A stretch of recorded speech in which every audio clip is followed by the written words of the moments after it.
Au fin fond de l'Arctique, une expédition vraiment pas comme les autres. Une gonzesse et 7 jeunes mâles gorgés de testostérone, dont un paraplégique. Leur mission, la faire chavirer. Ils ont 5 jours, tous les coups sont permis. Mutation au sommet.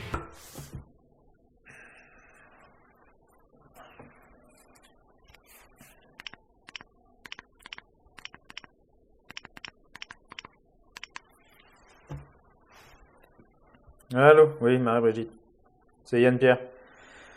Dites voir, je suis en train de regarder le teaser là pour le film. C'est qui ce réalisateur exactement? Damien Artero. Ouais, il vient d'où? De Grenoble. Ouais, oui. Encore un mec perché qui veut rien faire comme tout le monde. Mhm, mhm. Virez-le.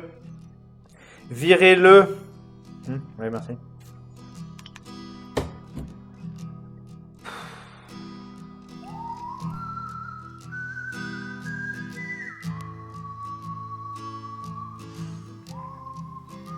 Vincent faisait du ski, du parapente, de la randonnée. Oui, mais voilà. Vincent a perdu l'usage de ses jambes lors d'un accident du travail. Non, cette mobilité-là ne reviendra jamais. On ne surmonte pas le handicap. C'est un leurre pour rassurer les valides. Vincent veut faire la paix avec son handicap. Il appelle ça muter. Pour devenir une nouvelle forme d'être humain, il lui faut une catharsis, un exutoire, et il faut forcer le destin. Avec des amis d'enfance, il imagine alors un défi hors norme au fin fond de l'Arctique. Mesurons l'enjeu. Les 7 compagnons de Vincent doivent le tracter sur la glace et par les pentes du Svalbard, une île pétrifiée loin au large des côtes norvégiennes en direction du pôle Nord.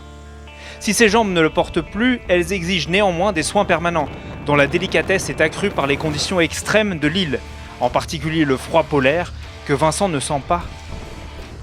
Vincent vise rien moins que le sommet, mais si la montée est assurée par ses camarades, pour la descente, il sera seul aux commandes.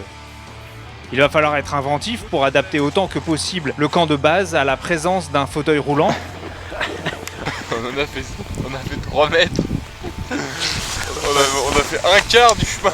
Et la vigilance est de mise dans ce territoire où règne l'ours blanc.